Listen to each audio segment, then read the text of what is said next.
안녕하세요. 언박싱 진행자 한유정 기자입니다. 나라가 이렇게 어수선해도 저희는 우리의 자리, 우리의 할 일을 잘 지키고 있어야 될 것 같습니다. 오늘도 정창훈 뉴시스 국장님 나오셨습니다. 안녕하세요. 안녕하세요. 새로운 얼굴, 서재현 전 더불어민주당 중앙당 상근 부대변인 나오셨습니다. 네, 반갑습니다. 너무 네, 길어요. 반갑습니다. 왜 이렇게 네. 긴지 모르겠어요. 어떻게 지내셨나요? 연말 잘 보내고 또 2025년 또 새로운 세계 또 그런 새로운 새해 준비 잘 하고 있습니다. 오래간만에 진짜 뵙는 거예요. 네, 맞습니다. 예, 근데 얼굴은 좋아지신 것 같네요. 살이 많이 쪄가지고요. 네. 요즘 더불어민주당이 좀 네. 얼굴이 다들 좋으시더라고요. 아, 그런 건 아닙니다. 네. 시국이 이래서. 국장님 별일 없으시고 크리스마스 잘 보내셨나요? 네, 요즘은 뭐 민주당이나 야당 분들은 아주 좋은 시절이겠지만 그 국민들은 다수의 국민들은 굉장히 불편한 그런 계절 아닙니까? 그래서 나라가 좀 잘 됐으면 좋겠다는 걱정으로 지내고 있습니다. 나라 걱정 너무 많이 하시면 늙어요.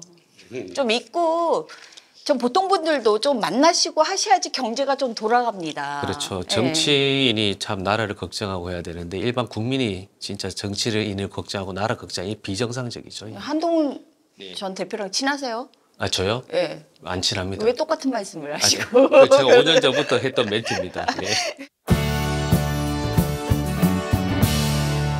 윤석열 대통령이 무조건 지금 다 거부하시고 계세요. 총 사회를 거부하셨거든요. 공수처는 뭐 소환하려니까 검토를 더 해야 된다. 뭐 어떻게 해야 된다. 말이 너무 많은데 국장님 어떻게 진행될 것 같나요? 윤석열 대통령이 탄핵과 관련해서 공식적으로 입장을 낸 것은 탄핵이든 수사든 당당히 맞서 나가겠다라고 말씀하신 게 유일한데요. 다수의 국민들이 윤석열 대통령의 최근 행보를 보고 과연 당당하게 맞서는 게 맞나 이렇게 의구심을 가지시는 분들이 많을 거라고 생각합니다. 그래서 탄핵이 수사보다 우선돼가 탄핵이 결정이 되고 나면 수사에 뭐 적극 협조하겠다는 그런 뉘앙스로 읽히는데요. 윤석열 대통령이 과연 그 헌법재판소의 평의 결과를 우선시한다면서 수사를 계속 거부할 수 있을지는 의문입니다. 저도 보면 매번 말과 행동이 다르시니까 놀랍지는 않은데 보수 지지자 특히 윤석열 대통령을 지지했던 분이 부끄러워하시거든요. 그러면 마지막으로 못했지만 미안하지 않습니까? 그럼 당당하게 그리고 본인이 계엄이 정당하다고 주장하기 때문에 수사든 뭐 헌법재판소든 이렇게 당당하게 나가야 되는데 말은 열심히 하시는데 행동은 숨어 계시거든요. 그러면 왜 이런 전략을 쓸 것인가? 이분이 또 아시잖아요. 검찰 출신이기 때문에 본인이 분명히 잘못했다는 걸 알고 감옥 가는 것이죠. 그러니까 두려운 겁니다. 인간적 본성 자체는. 그러니 지연 전략을 쓰는 것이다. 그래서 지지율이 30%면 단순 계산해서 6명이면 3, 68. 그러면 3에서 4명, 그 2명 정도는 이탈할 가능성이 확률적으로 있다라는 또 잘못된 계산을 하시는 것 같아요. 지금 뭐 변호인단 7억을 준다 해도 나서는 사람이 없는 게 일단 대형 로펌에 계신 분들은 관두고 나와야 되는데 거기서는 못 한대요. 못 맡게 한대요. 그러면 7억 당장 벌고는 그다음부터 수임이 안 된대요. 5년에서 10년까지 이런 사건을 맡으면. 네. 데미지가 너무 상하기 때문에 리스크가 많아서 그런가 봅니다. 26일 오전 김영현 그 전 사령관의 국방부 장관이셨죠? 변호인단이 기자회견을 했어요. 근데 이 비상계엄은 공정한 거다. 대통령의 할 일이었다. 이렇게 얘기를 하고 포고령 자기가 작성을 했고 한 가지만 윤 대통령께서 손을 봤다고 해요. 국민들이 불편하니까 통행금지는 그것만 불편합니까? 뭐 여튼 그랬다고 해요. 그리고 한덕수 총리에게 미리 보고를 했다고 해요. 지금 민주당에서는 지금 빨리 긴급 체포해야 된다고 지금 그러고 있잖아요. 그렇죠. 기본 바탕은 헌법에 맞게 해야 되잖아요. 헌법에 맞게. 국무총리가 아닌 일개 국방부 장관이 이런 비상계엄을 본인이 지휘하고 대통령이 국무회의에 사인도 안 돼 있지 않습니까? 그 헌법에 불법인 것이고 그리고 또 더 나가서는 최소한 국민의힘 최소한 한동훈 대표에게는 이런 것을 즉시 공표를 해서 지금 반국가 세력이 150명의 국회의원을 가장한 반국가 세력을 비상계엄으로 내가 잡아야 된다. 이걸 이야기하는데 이것도 다 생략해버렸기 때문에 안 맞는 것이죠, 다. 근데 김용현 변호인단이 밝힌 내용의 뭐 진위 여부는 차치해 두고서라도 여론 호도용인지 아니면 여론 호소용인지 모르겠습니다만은 이렇게 언론을 상대로 기자회견을 한 사례가 있었는가 좀 의문이 가고요. 만약에 주장하고 싶은 바가 있으면 수사기관에다가 자기의 주장을 하면 되는 것이고 진술하면 되는 것인데 이것을 언론에다 대고 대통령이 뭐 국회의원을 체포하라는 지시를 한 적이 없다는 등 뭐 이렇게 밝히는 것이 적절한가에 대한 의문이 일단 생깁니다. 그리고 한덕수 총리가 먼저 알고 있었다 하면 이게 진짜 큰 문제가 되는 거고 또 저희 지역에 있는 추경호 전 대표께서 그렇죠. 지금 피의자 신분이 거의 될 지경에 있어 갖고 대통령의 말 한마디로 인해서 군인들 같이 사전 모의하신 분들은 제외하고라도 너무 많은 사람들이 지금 법의 심판을 받게 될지도 모르니까 좀 안타까운 것 같습니다. 국방장관이 한덕수 총리에게 미리 사전에 보고를 했다 하더라도 그게 문제가 될까요? 문제 되죠. 그러니까 국무회의를 하게 되면 네. 국무위원들은 국무회의의 내용 안건에 대해서 알아야 됩니다. 사전에. 또 당연히 포고령 같은 경우에 비상계엄이라든가 이런 부분에 같은 경우는 주무장관이 국방부 장관이었기 때문에 한덕수 총리는 그 내용을 모를 수밖에 없지요. 국무회의 하기 전에 당연히 그것은 그 국무총리에게 그런 안건에 대해서 알려야 되는 것이고 알았다는 자체로 그것이 문제가 되는가에 대해서는 저는 좀 의문으로 생각합니다. 그냥 아는 게 아니라 보고를 했다고 합니다. 그러면은 한 총리께서는 분명히 모른다고 말씀하신 것 같거든요. 제 기억에. 청문회에서 그렇죠. 몰랐고. 모른다고 하셨어요.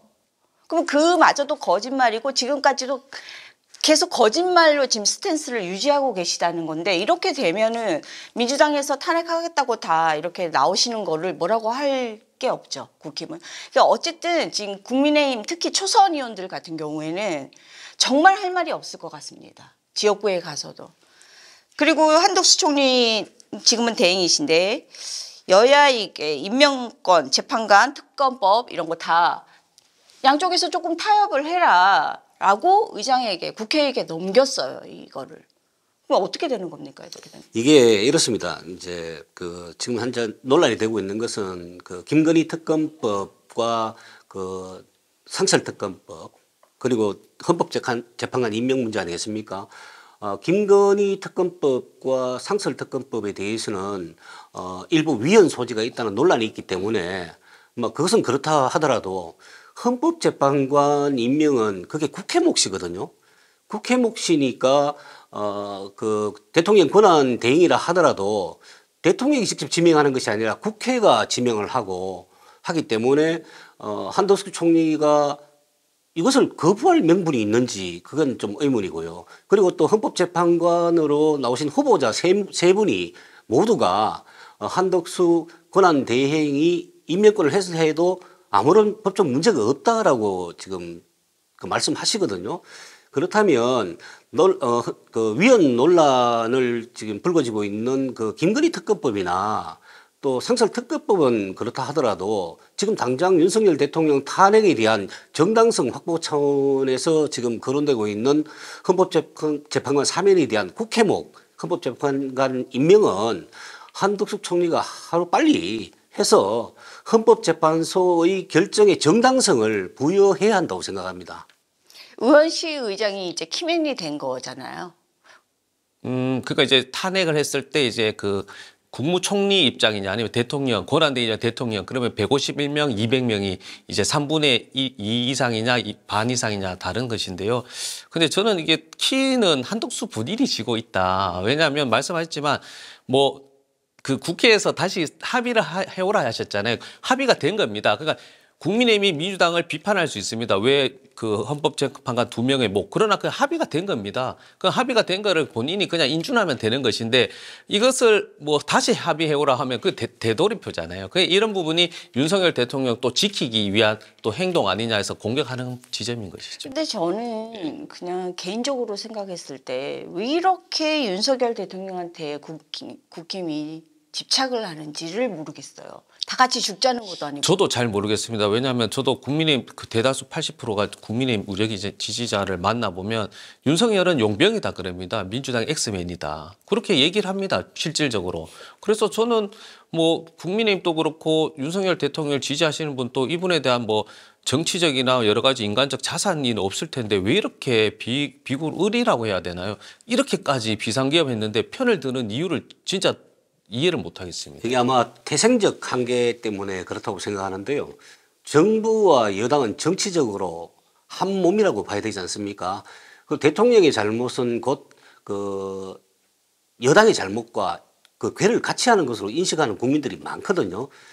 그러니까 이 탄핵이라는 부분이 설사 탄핵이 된다 하더라도 직권 남용 정도로 탄핵이 돼야 되지 내란죄로 이 탄핵이 되면 그 국민의힘 입장에서는 치명적인 타격을 받는다. 그리고 또 탄핵된 대통령을 보유한 정당에서 차기 정권을 창출할 수 있느냐. 여기도 굉장히 회의적이지 않습니까? 그러다 보니 멀리 바라보는 것이 아니라 당장 눈앞에 있는 위기의식 때문에 대통령을 감싸는 것이고 또 그런 것들이 결과적으로는 국민들에게 안 좋게 비춰지게 되는 것이죠. 근데 너무 한 치 앞만 보시는 거 아닐까요?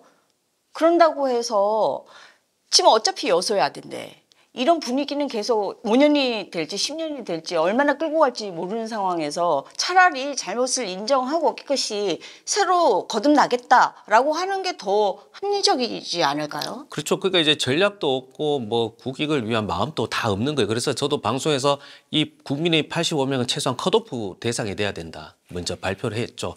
그리고 이분들이 생각은 이제 얄팍한 지식인데 이 반대로 가는 거잖아요. 박근혜 때도 사실은 새누리당에서 한 반 정도는 이렇게 탄핵에 찬성한 건데 그 비상계엄은 더 심각한데 85%가 반대를 하고 있으니 이제 계속 자기 발등을 찍는 것이고 이 부분은 민주당의 사실 호재라고 할 수도 없는 게 이게 국민들이 싫어하면 정치적으로 혐오가 되기 때문에 국민들이 정치를 배신해 버립니다. 그럼 관심이 없어지면 민주당도 이게 망하는 지름길일 수가 있는 거거든요. 그래서 이 부분은 민주당이 좋아할 문제가 아니고 좀 국익을 위해서 말만 하지 말고 행동하라고 계속 요청하는 것이죠. 좀 다르게 해석하자면 이렇게 해석하시는 분들도 있어요.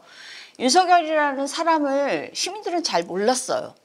근데 문재인 정부 때부터 추미애 장관이 이제 막 공격을 하면서 부각이 되기 시작을 한 거고 이재명 대표가 민주당의 후보였기 때문에 윤석열 대통령이 될 수 있었던 거거든요. 어떻게 보면.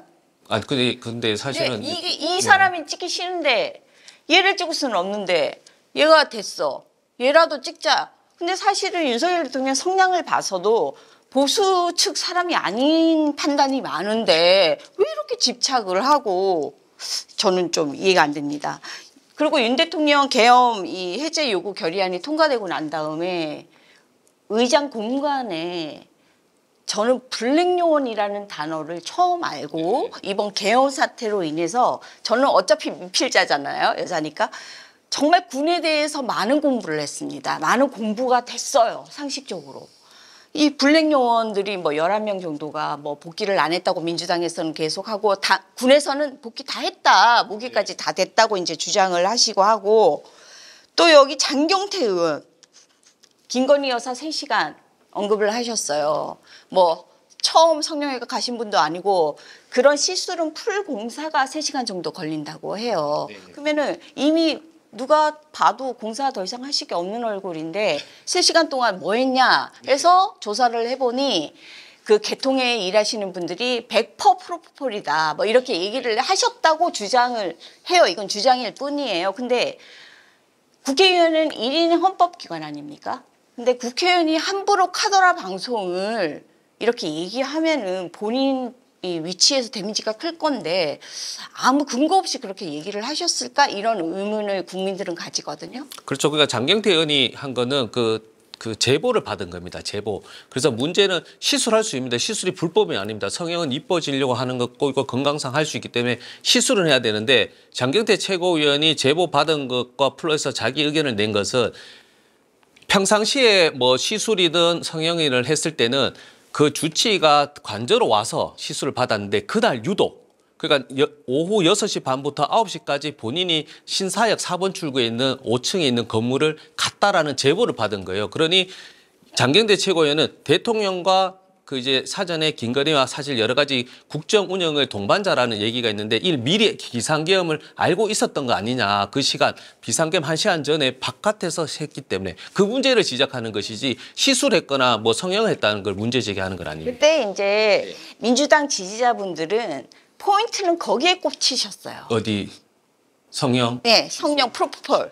네. 이런 쪽에는 더 예민하게 받아들이시기 때문에 국장님 어떠세요? 이거 알리바이 조성한 거라고 보시나요? 박근혜 전 대통령의 탄핵 당시에도 그 온갖 가십거리 기사와 온갖 음모설 그리고 또 제보 이런 것들이 기사화돼서 나왔습니다. 그런데 차후에 밝혀진 바로는 그중에 대부분이 사실이 아닌 것으로 드러나고 그랬거든요. 이번에도 지금 사실은 그 윤석열 대통령 탄핵이 가져다주는 국민적 충격이 워낙 크다 보니까 비판 여론이 강하다 보니까 또 민주당에 또 이러저러한 제보라는 형식으로 여러 가지 정보가 들어가겠죠. 그런데 좀 전에 말씀하셨습니다마는 그 국회의원은 국회에서 뭔가 발언을 하게 되면 면책특권이라는 게 있습니다. 처벌받지 않고 그렇기 때문에 더더군다나 또 요즘 탄핵 정국 아닙니까? 뭐 평상시에도 좀 조심을 좀 덜 하시는 분들인데 더더욱 지금 같은 제보를 빌미로 해서 여러 가지 발언을 할 수 있죠. 다만 조금 전에 우리 대변인께서도 말씀하셨지만 성령이라는 것이 실제 있었다 하더라도 성령이나 또 그 처방을 받아서 프로포폴을 한다는 게 이게 문제가 되는 건 아니거든요. 다만 핵심은 이겁니다. 이런 상황에서 성형외과를 갈 정신이 있었느냐 뭐 이런 거거든요. 이게 악마화 시키는 것인데 이런 것은 좀 자제돼야 되지 않나 이렇게 생각합니다. 저는 이제 김건희 여사 행보를 보면은 약간 헛똑똑이 같다는, 왜 굳이 성형외과를 갑니까? 저 같으면 친정을 가거나, 그죠? 네, 다른 데를 가겠어요. 근데 성형외과를 간다고요? 근데 또 이분이 또 자문이잖아요. 예. 근데 본인의 또 뭐 홈페이지인가 어디에는 뭐 주치의라고도 기재된 곳이 있었다고 해요. 근데 성형외과 의사가 자문인 적이 있었나요? 없었잖아요. 글쎄요. 한번 조사해 본 적이 없어서 잘 모르겠습니다만. 최초일 거예요, 아마. 본인이 그 김건희가 배우자가 대통령은 아니잖아요, 사실은. 그게 문제가 있죠. 근데 대통령실 자문이기 그러니까 때문에. 그게 이제 네. 같이 연결돼서 네. 또 뭐 사적으로 활용되는 네. 거는 문제가 있는 근데 것이죠. 친밀도가 많으신가 봐요. 네. 외국 갈 때도 같이 동행을 하시고 하셨다니까. 또 여기에 또 윤건영 더불어민주당 의원이 네. 삼청동의 안가를 술집 바로 개조하려고 했었다는 또 이런 의혹인데, 이런 의혹을 유독 많이 하시는 데가 민주당이고, 이 탄핵 이 형국을 안타까워하시는 국민들은 왜 그렇게 탄핵 남발을 해서 대통령을 열받게 했느냐. 사실 그 말씀 완전 틀린 말은 저는 아니라고 생각하거든요. 그렇죠. 탄핵 남발하면 열받을 수 있죠. 기분 좋을 수는 없죠. 그렇다고 해서 비상계엄을 하면 안 되는 것이죠. 그러면 헌법으로 혹은 국민들에게 담화를 해야죠. 정말 이런 부분은 내가 잘하려고 했는데 민주당이 너무나 탄핵 남발해서 힘들다. 그래서 표를 달고 마음을 달라고 했는데 안 하시잖아요. 그러니 민주당 싫다고 하지만 190석입니다. 이게 대단하게 이게 국민들의 민심이 이게 심판하신 거거든요. 그러면 본인이 김건희 여사도 마찬가지입니다. 주가 조작 끊어내면 되잖아요. 그 지금까지도 안 끊어내잖아요. 그 자기가 자기 발등을 찍은 게 아니고 자기 인생을 다 부정시킨 거예요. 제가 이렇게 아름아름 여기 전화해보고 저기 전화해보고 궁금해서, 그리고 사실 저는 제 사촌 동생 부부가 이제 제부는 육사 나오시고 동생은 이제 관사 나와서 현직에 있기 때문에 걱정이 돼서 사실은 물어도 보고 군이 어떠냐 이렇게 물어도 보고 하는데, 공통된 의견은 잘 모르겠다. 점조직처럼 이렇게 움직였기 때문에, 저도 그 육사에서 성적 되게 좋게 하셨기 때문에 그 노상원 그분도 수석 입학이고 이러시니까, 왜 이런 엘리트들이 지금 육사 준비하는 그 학원에는 수강생이 없대요. 그렇죠. 정말 이 하나에부터 시작을 해서 왜 육사 이분들이 포고령 내용을 봐도 그게 수십 년 전 내용을 기반으로 해서 너무나 비현실적인 단어를 쓰시고 오랫동안 준비했다는데 왜 이렇게 어설플까요? 저만 어설프다고 생각하나요? 그 군인들의 생활 어떤 그 습관이라든가 또 지금 받고 있는 처우가 MZ 세대가 바라는 그 워라밸과는 거리가 멀거든요. 그래서 이미 10여 년 전부터 군 장교를 그 모집하기가 어렵고 육군 사관학교도 마찬가지입니다. 그래서 이건 뭐 탄핵과는 별개로 직업군에 대한 처우는 뭐 상당폭 개선해야 돼야 된다는 말씀을 드리고 싶고, 그리고 육군사관학교에 그 사람들이 우수한 인재가 나왔다 하더라도 그 조직에 오래 있다 보면 그 조직의 틀에서 크게 벗어나지 못합니다. 그래서 일반 국민이 바라보면 야, 군인이라는 사람들이 저렇게밖에 준비를 하지 못하고 저렇게밖에 생각을 하지 못하는 하는 일들이 이번 탄핵 그 비상계엄 과정에서도 굉장히 많이 드러나 있지 않습니까? 그 조직이 그 탄력이 없고 조직이 소통이 없으면 그 조직은 그 우수한 조직이 안 된다는 것은 이번 그 비상계엄 사태를 봐서도 또 드러났다고 볼 수 있죠. 저도 이제 사실 비육사 ROTC 출신인데요. 저는 이번에 대선 공약에 군사 개혁이 들어가야 된다. 그러니까 육사 조직이 나쁜 조직은 아닙니다. 검찰하고 똑같아요. 견제받지 않습니다. 이분들은 본인들이 엘리트라 그래요. 국가를 위해서 본인들만 헌신한다. 그런 경향이 있습니다. 그리고 이 검찰하고 똑같은 게 기수별로 다 나눠 있어요. 제 동기가 육사 58기인데 이분들은 다 지켜줍니다. 선배님들이. 그러니 이번에도 군인들의 검찰의 특징은 뭐냐, 진급 상사에 대한 충성심밖에 없어요. 그런 이런 부분에 대해서 균형과 견제가 없으니 육사 위주로 이 지휘관이 재편되니까 3명 중앙급 출신이 이 비상계엄을 주도할 수 있는 여건이 마련된 거죠. 육사 출신 외에는 아예 뭐 못 들어올 수 깁니다. 거기는. 없고 낄 수도 네. 없고. 근데 미국 같은 경우는 정말 명예로운 직업이 군인이잖아요. 근데 군인에 대한 이 명예가 너무나도 실추되는 것 같아서 안타깝습니다. 국민의힘 비대위원장으로 권영세 의원 5선이시죠? 네, 5선입니다. 되셨습니다. 국민에게 뭐 사과를 하신다고 하시는데 뭐를 어떻게 사과를 하실지는 또 뭐 모르겠고, 20년 9월에 국민의힘이 출범을 해서 비대위원장이 6번째예요. 네. 근데 그냥 체감적으로 느끼는 거는 늘 비상대책위원회였던 것 같습니다.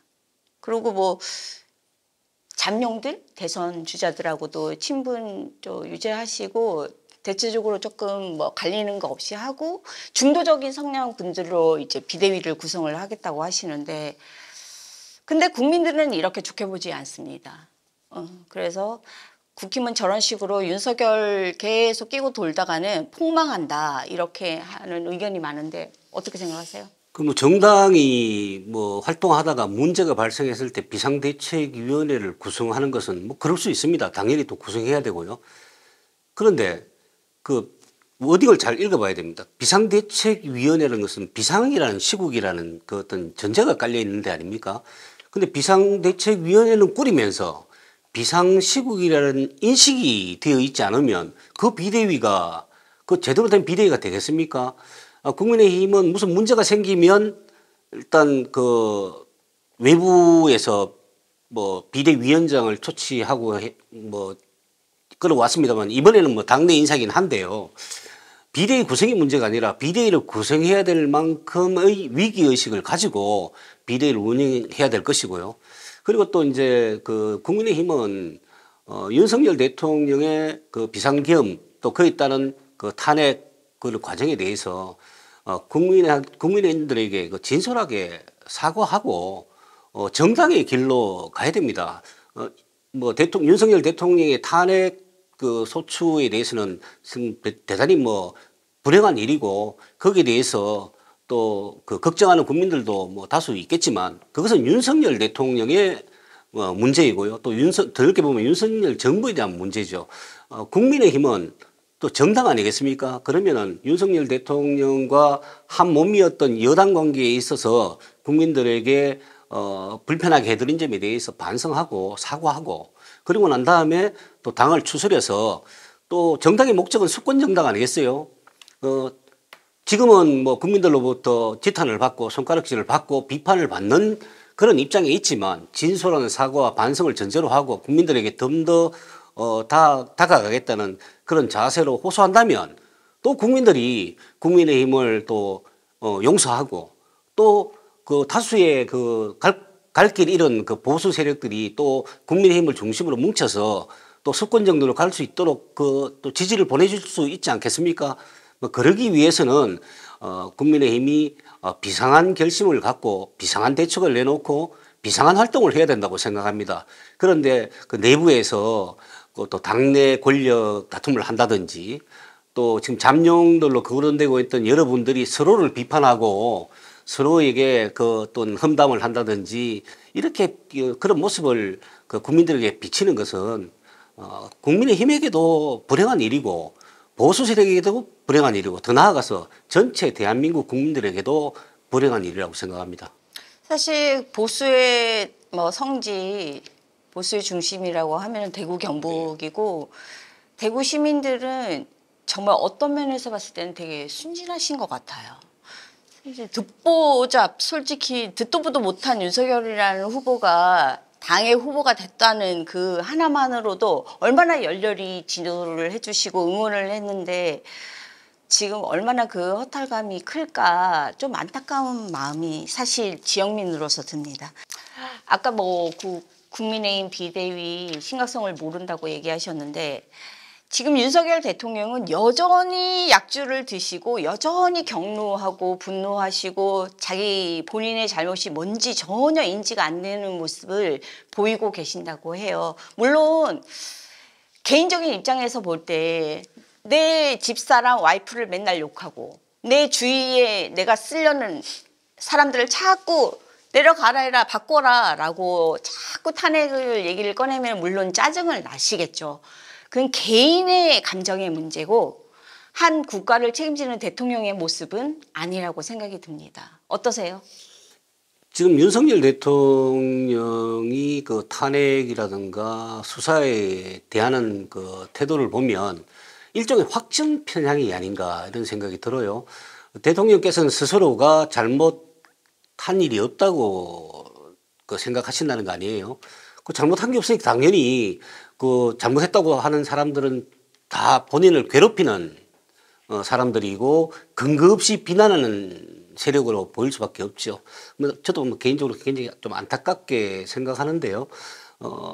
시간이 좀 지나면 또 이런 확정 편향도 또 아마 옅어질 거라고 생각합니다. 그리고 한 나라의 대통령이 되신 분께서는 기본적으로 국가와 국민을 생각하는 마음이 없다 이렇게 볼 수 없거든요. 좀 진정되고 또 차갑게 현실을 바라보시게 되면 또 현실을 잘 받아들이지 않을까 이런 생각을 하게 됩니다. 민주당 입장에서는 물론 잘못한 사람들 탄핵시키고 좀 위험한 사람들을 탄핵시키고 하셔야 되겠죠. 네. 야당의 입장에서는. 근데 조금 한 발자국의 국익을 위해서 국민을 위해서라면 조금 타협하는 점을 빨리 좀 찾으시는 게 어떨까. 아무리 살인을 한 원수라도 사랑이라는 게 또 있을 수도 있고 화해와 용서가 있을 수도 있으니까 이준석 의원이 이런 말을 하더라고요. 우리가 역사적인 의미로 해서 일본하고 항상 그렇게 관계가 좋지는 않지만 만약에 우주인이 진공한다면 우리 지구인들은 다 힘을 합해서 외계인을 막아내야 되지 않습니까? 그래서 그 말에 저는 굉장히 동감하는 게 지금 더불어민주당과 국민의힘은 뭉쳐서 이 사태를 빨리 수습하셔야 돼요. 안 그러면 우리는 같은 배에서 다 같이 죽는다고 생각이 듭니다. 어떻게 생각하세요? 네, 그래서 100% 동의해서 우리가 정치적 패배자인 그 이재명 대표도 윤석열 대통령 승리자에게 거꾸로 승리자가 패배자에게 요청하는 것이 아니라 패배자가 승리자에게 9번이나 만나서 국정을 같이 하자. 계속 논의해서 2년 6개월 동안. 그런데 안 하셨거든요. 그러니까 이제 이재명 대표나 야당 입장에서는 그게 답답한 겁니다. 그 국정 운영의 최고의 그 무한 책임은 대통령과 1여당인데 그걸 외면하신 거거든요. 그래서 탄핵도 뭐 여러 가지 문제가 있으면 그에 대해서 문제가 있다고 이야기하면서 그렇게 조율하고 해야 되는데 그것은 전적으로는 여당과 윤석열 대통령의 문제다. 그래서 저는 윤석열 대통령이 정치적 승리자지만 인생의 실패자다 이분이. 그렇게 승리자하고 관대해야죠. 예, 그런 부분에 아쉽고 분명히 나중에는 또 민주당이 여당이 될 겁니다. 그러나 이런 것을 반복하면 우리도 국민께 또 이제 패배, 배신을 당하는 그런 또 이제 과오를 범하겠죠. 역사적으로 네. 수치만 남기는 꼴이 되겠죠. 또 구민시장께서 또 가수 이승환의 공연을 취소를 하셔갖고 지금 논란이 되고 있는데, 이게 이승환 측에서 법적으로 만약에 법원에서 만약에 이승환 가수의 손을 들어준다면 이게 어마어마한 돈을 물어내야 할 지경까지 오게 됐습니다. 근데 예로부터 정부와 문화예술인 간의 갈등들은 쭉 있었고, 뭐 화이트 리스트, 블랙 리스트 이렇게 있었는데, 그런 관계에 대해서 어떻게 보세요? 저도 개인적으로 김장호 구민시장을 좀 잘 알고 있는데 좀 그나마 보수에서 합리적인 분이스로 저도 평가를 했는데, 이번 건은 굉장히 본인의 정치적 행정적으로 마이너스 역할을 했다. 이분이 그 이승환에 대해서 뭐 이렇게 국민들 일부는 불편할 수도 있습니다. 그 불편하면 공연을 안 보시면 되는 거거든요. 근데 그것을 하루 만에 대관 취소해버린 겁니다. 그러면 이분은 이승환 가수에 대해서 낙인 찍은 것이거든요. 그 같은 논리면 김은국 이런 분은 광주에 오면 안 되는 겁니다. 그렇게 하면 안 되는 거잖아요. 그러니까 정치적 성향을 밝혔다고 해서 그것을 본업의 문화 공연을 공권력, 행정력으로 막아버린 게 이게 공산주가 반국가 세력인데, 이런 역할을 했기 때문에 이승환 측에서도 이제는 손해배상 청구를 하거든요. 그러면 이걸 만약에 손해배상에서 말씀하셨지만 이승환 저희 가수 측에서 승소하게 되면 이 액수, 피해 액수는 어마어마합니다. 네, 어마어마합니다. 정말. 예. 왜냐하면 이승환 가수의 명예. 공연 자체가 그렇죠. 이번 것도 그렇고. 돈이 많이 들어가는 공연입니다. 이 퀄리티를 엄청 따지는 가수 중에 한 분이거든요. 그래서 어마무시하게 준비를 하실 거예요. 근데 그걸 다 물려줘야 돼. 더 줘야 되는 거예요. 더 줘야 되냐면 명예가 무너졌고, 네. 이걸로 인해서 계속 개인의 침해가기 때문에 예, 큰일 나죠, 사실. 대한민국 국민은 정치적 자유가 보장되어 있지 않습니까? 헌법에. 그래서 그 일반인들도 얼마든지 여야에게 친소적인 의견을 제시할 수 있고 정치적 입장을 표명할 수 있습니다. 그 연예인도 당연히 국민의 한 사람이기 때문에 당연히 그 정치적 의견을 밝힐 수 있고 그것은 존중돼야 된다고 생각합니다. 이승환 그 가수가 과거에 미리 이루어졌던 어떤 공연장에서 탈핵이 되니까 좋다 뭐 이런 발언을 했다는 것 때문에 아마 그 구미시장께서 미루어 짐작해서 또 이 대구에서 또는 구미에서 또 그런 발언이 나오면 어떡하나 이렇게 미루어 짐작을 걱정을 하셔서 이런 결정을 하신 것 같은데 그건 대단히 잘못되었다고 생각되고요. 또 예술인들도 그렇습니다. 예술인들도 개인적으로 자기의 정치적 의사를 내는 것은 뭐 그거는 뭐 헌법에 보장된 거니까 당연히 존중받아야 되죠. 다만 노래가 좋아서 또 영화가 좋아서 또 뭐 여러 가지 미술 작품이 좋아서 찾아가는 그 어떤 공연장이나 전시장에 찾아가고 이러는 그런 분들에게 다수의 군중들이 있는 곳에서 공개적으로 또 정치적 의사를 그렇게 표명하는 것은 그건 또 그렇게 또 권장할 만한 일은 아니다. 이렇게 생각합니다. 그렇죠. 그래서 김장하 구미시장 입장에서는 공연을 허락하되 거기서 정치적 멘트가 있으면 거기에 대해서 문제 제기를 하면 이번에 스타가 될 수도 있었겠죠. 그러나 있지도 않은 것이고 발생하지도 않은 것을 문제로 해서 공권력으로 막은 것은 대단히 큰 잘못된 거죠. 예. 중간자 입장에서 그냥 시민 입장에서 보면 이승환 가수는 개사까지 해서 부를 정도로 아주 정치색이 짙으신 분이에요. 그리고 구미라는 지역 특성이 있지 않습니까? 박정희 생가도 있고 하니까 시장 입장에서는 아마 조금 염려가 되시는 건 맞는데 조금 무리수를 두지 않았나 이렇게 생각을 하고, 또 이거를 받아들이는 국민들의 태도도 좀 문제가 있는 것이, 얼마 전에 이 노래가 좋아서 그 얘기를 국장님 하셔가지고 제가 생각이 나는데, 최재훈 달성 분수께서 자신의 SNS에 뭐 국힘 쪽에 계시는 분이고 하니까 이승환 가수는 뭐 사람은 별론데 노래는 좋다고 이렇게 글을 올리셨는 거예요. 그래서 그러면 뭐 이제 댓글들이 저도요. 뭐 노래 뭐 좋아하세요? 뭐 이렇게 질문들이 오갔어요. 근데 저도 이제 개인적으로 친분이 있기 때문에 그렇게 했는데, 어떤 분이 왜 이런 시국에 이런 글을 무슨 의도로 왜 올리셨냐는 식으로 글을 올리셨더라고요. 그리고 저는 이제 그분하고는 별개로 제 글을 그냥 올린 거예요. 이게 문화와 예술은 조금 다르게 봐야 되는데 고흐가 개파간 사람이었다고 해서 그 사람의 별을 해는 밤 이런 거를 우리가 뭐 싫어하면 무조건 싫어해야 되는 건 아니듯이 그건 선택의 자유다. 그런데 이분이 저한테 댓글을 다는 거예요. 기자님은 이러면서 아니 그렇게 하는 거는 예의가 아니에요, 솔직히. 근데 저한테 다시면서 그러니까 공인이라는 거지. 지자체장이 왜 이걸 여기는 개인의 SNS다. 그럼 개인의 표현의 자유가 있는 거 아니냐. 그리고 전자에 사람은 별로라고 얘기하지 않았냐. 그 사람도 뭐 좋다고 얘기했으면 조금 문제거리가 돼도 그러니까 또 그 밑에다가 또 어떤 분이 차라리 노래는 좋은데 사람이 별로다. 전자 후자를 바꿨으면 좋았을 걸. 그러니까 이렇게 극단적인 해석을 하시는 거예요. 근데 이승환 씨의 노래는 뭐 좋습니다. 윤석열 대통령을 어떤 그 분은 홍준표 시장께서 되게 비판을 했다고 생각을 하시고 얘기를 하시는데 제가 홍준표 시장의 SNS를 봤을 때 그렇게 극하게 이렇게 비판한 적은 없었던 걸로 보여져요. 네. 최근에 와서 한동훈, 윤석열을 같이 묶어서 외인구단이다 이렇게 얘기를 하신 적은 있으나 그전에는 대체적으로 대통령이니까 심지어 뭐 부정선거 뭐 이 얘기를 하실 때 1등을 달리던 그 명태균 사태가 터졌을 때 말씀입니다. 그래도 그때 당시에도 홍준표 시장께서는 좀 대인배처럼 감싸주셨단 말이에요. 우리 당의 대표시니까 대통령이니까 이렇게. 근데 지금 대선 구도를 빠르게 지금 태세를 전환하는 걸로 보여져요. 그래서 극우 국자 이 나뉘면 안 된다. 중도로 가야 된다. 또 이렇게 또 탕평책을 또 쓱 펴시면서 빠르게 지금 준비하시고 계시거든요. 네. 할 말 많으실 것 같아요. 할 말 많죠. 사실 이게 민주당 논평 나왔습니다. 이제 양아치 정치라고 규정을 해버렸어요. 왜냐하면 우리가 국민의힘 보수잖아요. 이게 큰 정치, 대쪽 같은 정치를 원하는데 홍준표 시장은 왔다 갔다 합니다. 똑같아요. 처음에는 한동훈 당대표 계속 비난했죠. 그래도 윤석열 대통령 우리가 뽑은 대통령 지지했는데 본인은 또 탄핵은 비상계엄은 밤밤의 해프닝이라고 하면서 조기 대선 막 꿈을 꾸잖아요. 그냥 대쪽 같고 한결 같으면은 무슨 소리 하냐. 지금 조기 대선이 무엇이냐.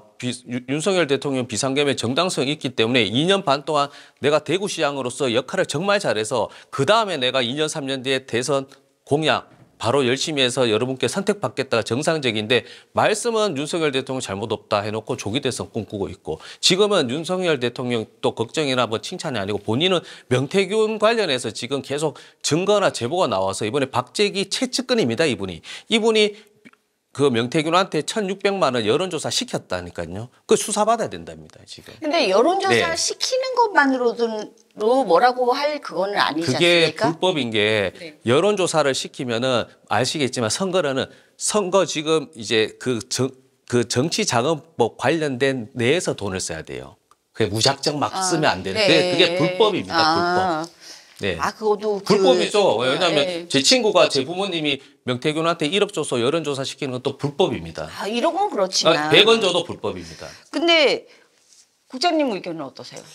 이게 지금 홍준표 대구시장이 그 SNS상이나 방송에 나가서 이게 지금 그 윤석열 대통령을 옹호하거나 뭐 하는 어떤 이런 부분은 지난 대선 때의 그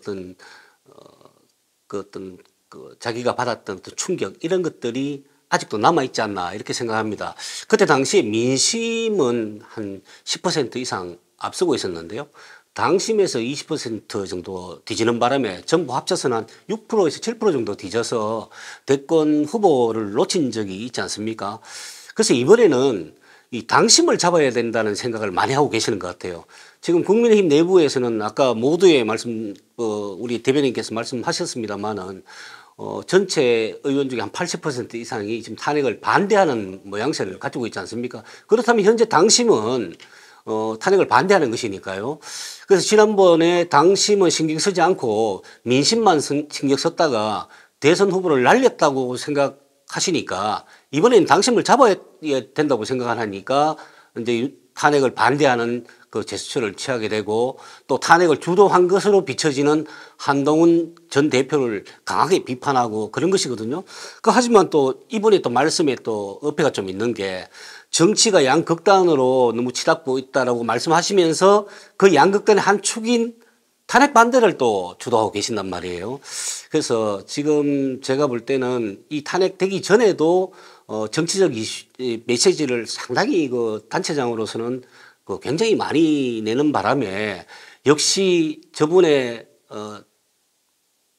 꼭대기점에는 차기 대선이 있을 것이라는 설들은 많았잖아요. 이번에 본격적으로 이제 출발을 하는 셈인데요.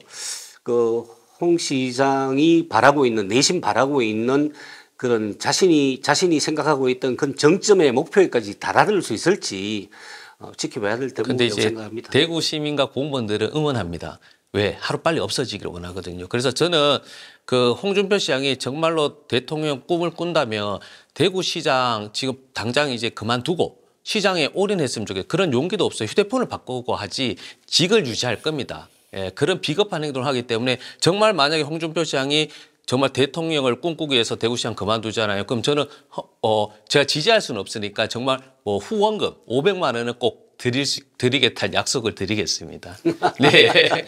이제 네. 아까 양아치 정치라고 네. 얘기하셨는데 똑같이 단어를 쓰셨어요. 이재명 대표를 향해서. 그렇죠. 왜 그렇게 했냐면 홍준표 대표가 말씀은 뭐 그 진영 논리를 벗어나자고 했지만 야당 대표인 이재명 대표를 내란범이라고 또 규정을 해버렸어요. 왜 헌법재판관을 임명 안 한다고 해서 탄핵하고 또 탄핵 남발 말씀하셨지만 탄핵 남발에 대한 비판할 수 있는데 내란범이라고 하는 거는 잘못된 거잖아요. 그래서 이런 부분을 이제 양아치라고 민주당 논평에서 양아치라고 규정을 해버렸습니다. 네. 26일 네. 오전 아침에 일찍 7시 가량에 데일리안에서 여론조사가 나왔습니다. 흥미롭더라고요. 네, 아주 흥미롭게 네. 봤습니다. 저도. 근데 이게 수치가 범여권 그러니까 국힘 사람들만 봤을 때 오세훈 시장, 그다음에 한동훈 대표, 그다음에 홍준표 시장, 그다음에 원희룡 지사까지 네 명이서 이렇게 1, 2, 3, 4, 4인 구도로 나왔는데 세 분은 거의 다 비슷해요. 네. 많아봤자 0. 뭐 얼마. 근데 원희룡 지사만 조금 한 4% 정도 차이가 나는데 이제 이게 또 흥미로운 게 여야 다 막론하고 모든 응답자에게 그럼 통틀어서 누구 이렇게 하니까 유승민 대표가 1위로 나왔습니다. 그 영향인지는 모르겠는데 여튼 아침에 시끄러웠습니다. 그리고 대구 경북이 또 높게 나왔다는 점 25%가 넘었어요. 근데 아까 뭐 방송 들어오기 전에 국장님하고 잠깐 얘기를 나눴는데 또 다른 쪽으로 조금 해석을 하시잖아요. 네, 뭐 대구 경북에서 아까 제시한 데일리안 사자구도 여론조사 결과에 유승민 전 대표의 선호도가 대구 경북에서 25% 이상으로 높게 나왔다. 그래서 유승민 그 전 대표가 대안이 될 수도 있지 않겠냐 이렇게 말씀을 하셨는데요. 사실 그 대구 경북의 그 전체적으로 보는 그 어떤 민심은 유승민 대표에게 대한 굉장히 의구심을 갖는 여론이 많거든요. 그 유승민 대표가 갖고 있던 능력이라든가 어떤 정치적 신뢰도 이런 것하고 별개의 문제로 그 박근혜 전 대통령의 탄핵 과정과 연계되는 그런 심리를 결코 무시할 수 없거든요. 그 지금 현재 여론조사를 할 때 일반 보수 세력, 보수 진영이 있던 일반 국민들은 지금은 낙담하고 거의 포기하는 정도의 수준이기 때문에 여론조사에 거의 응답을 잘 안 한다고 그러세요.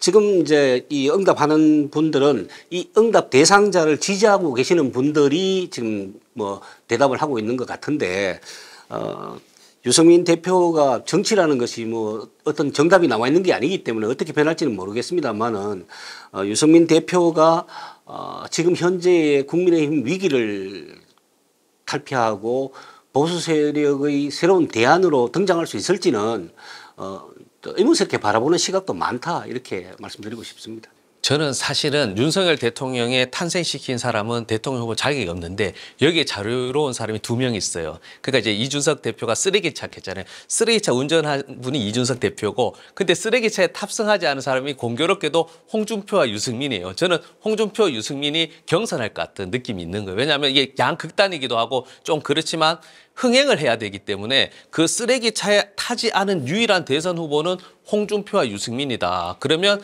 이제 당심이라고 해야 되나 당원들은 고민하시겠죠. 그 누가 과연 뭐 민주당 뭐 지금은 이재명 대표가 확률이 높기 때문에 이재명 대표 이길 수 있는 거 하나 하고 그나마 우리의 자존심을 회복할 수 있는 또 다른 또 히어로일지. 그래서 저는 홍준표와 유승민의 경선이 이제 예측 가능하다. 그렇게 근데 뭐 보는 그 거죠. 당시 상황에서 네. 이준석 대표가 당연히 차를 운전할 수밖에 없는 자리에 있었으니까. 근데 지금은 분당에서 나왔고 절대로 국힘하고는 통합할 수 없다. 뭐 단일화 이런 거는. 근데 벌써부터 지금 탄핵도 안 됐는데 벌써 다른 곳은 다 준비하고 있는데 다 준비합니다. 국민의힘은 대놓고 준비를 못하죠. 했다가는 배신자 낙인 찍히니까. 홍준표 시장 준비하잖아요. 지금. 이게 준비를 해도 홍준표 시장이니까 이렇게 배포 크게 이렇게 하지 누가 이렇게 감히 그러니까 지금 보면은 국민들 의견은 윤석열 대통령의 주위의 국힘의 주요 인사들은 다 간신으로 보시는 거예요. 지금은 그 국민의힘 윤석열 정부도 그렇지만 국민의힘을 바라보면 대형 화재가 난 그런 상가 건물쯤으로 표현하면 됩니다. 지금 불이 워낙 크게 번졌기 때문에 불 끄는데도 정신이 없어요. 불 끄고 난 다음에 건물을 새로 지을 업자를 선정하는 것은 그 다음 문제고 지금 아직 불이 안 꺼진 상태이기 때문에 지금 무슨 차기 대권 주자가 누가 되느냐 뭐 앞으로 주도권을 누가 지느냐 하는 말이 그 별다른 의미가 없을 것 같고요. 일단 국민의힘은 불 끄는데 주력을 해야 되는 상황이기 때문에 불을 꺼야 새로운 건물 리모델링을 하는 업자를 구할 거 아닙니까? 저는 그렇게 생각합니다. 그렇죠. 그게 정상적인데 지금은 불을 끄지 않고 전세권 설정을 자꾸 바꾸려 한다니까요. 그래서 당에 이제 당권을 요구하고 그게 문제인 것이죠, 사실. 근데 불난 곳에는 장사가 잘 된다 했는데 그런 속설이 있었잖아요. 불난 곳이 장사가 잘 되는 곳이 아니라 그러니까 그 당시는 불나고, 불날 당시는 불난 건물 옆에 있는 건물들이 장사가 잘 되는 거죠. 불구경 하느라고. 너무 심하신 거 아니에요? 이준석 의원은 이제 대선 준비를 할 거라고 공식적으로 얘기를 하고 지금 완전 활발하게 방송에서 활동을 하고 계시는데 이게 진짜 국힘의 시간이 윤석열 대통령으로 인해서 너무 길게 지금 국힘의 시간으로 가고 있어요. 근데 민주당에서는 지금 어떻게 준비가 되고 있습니까? 민주당은 사실 또 제일 야당이기 때문에 또 솔직히 말씀드리면 대선에 대해서는 계속 지속적으로 준비가 계속 돼 왔던 부분이기 때문에 뭐 대선을 위해서 뭐 미니 경선하자 뭐 이런 일정에 대해서 이야기하시는 분은 없어요. 사실 저도 한번 확인해 보니까 지금은 일단은 국정이라든지 여러 가지 문제가 많잖아요. 정치도 경제도. 그래서 이 부분에 일단 안정화시키는데 올인하고 있어요. 정말. 예. 그래서 실질적으로 당직 중에 특별위원 같은 경우에도 부위원장이 선임이 돼야 되는데 그게 지금 다 지연되고 있습니다. 네, 그런 상황입니다. 지금 이재명 대표를 빼고는 그렇게 확 드러나는 그런 대선 후보가 김동연 지사하고 이제 김경수 전 지사 그리고 김부겸 총리님 또 지금 얼마 전에 또 대구 내려오셔가지고 또 활동하시고 광화문에도 사무실 또 했기 때문에 그래서 그런 뭐 잠룡이라고 해야 되나요? 그런 나름의 그런 열심히 한다. 왜냐하면 준비를 해야 되는 건 전 자연스럽다고 보는 거거든요. 그래서 뭐 우리가 이재명 대표가 굉장히 확률적으로 높다고 하지만 그 100%는 저는 단정하진 않거든요. 그래서 경선이든 그런 환경적인 것은 다 또 경쟁하는 뭐 요소나 프로세스는 갖춰질 겁니다. 저희가. 그러니까 그 네. 당시 대통령 후보이실 때 홍준표 후보께서 앞섰는데도 불구하고 경선에서 탈락하시고 난 다음에 윤석열 후보를 향해서 얼굴을 두껍고 마음속이 검은 사람이라고 얘기를 하셨는데 어떤 패널이 막 흥분을 하시면서 본인 얘기하시냐고 막 그랬다고 그 방송 보고 제가 너무 웃었습니다. 그렇죠. 연설도 한 번도 지원 안 하셨어요. 진짜 정치는 아무나 하는 게 아닌 것 같습니다. 뭐 배포도 있어야 되겠고 얼굴도 조금 두꺼워야 되겠고 연기도 잘해야 될 것 같고 말도 진짜 조심해야 될 것 같고 그리고 국회 안에서 핸드폰 함부로 하시면 안 네. 되고 정말 너무 피곤한 인생이신 것 같은데 아무쪼록 이 사태가 빨리 빨리 조금 진정이 되고 국민들이 조금 얼굴에 웃음이 도는 시간. 지금은 정말 눈치가 보여서 웃지도 못한다고 그래요. 가족이 죽은 것도 아닌데 그만큼 우리 국민들이 정말 피해를 보고 있다는 사실을 조금 아셨으면 좋겠습니다. 너무 정치인들은 이기적이게 행동하시는 네. 것 같아요. 저희가 준비한 내용은 여기까지이고요. 오늘의 한마디는 예로부터 나라가 흥하려면 10명의 충신으로도 모자라는데 나라가 망하려고 하면 1명의 간신으로도 충분하다고 했습니다. 간신에게 농락당한 대통령에게도 큰 책임이 있고 국민의 입장에서는 이 농락당한 정권을 지금 유지하고 계시는 국민의힘 쉽게 용서하기가 힘들 것 같습니다. 시청해 주셔서 너무 감사합니다. 다음 시간에 또 뵙겠습니다.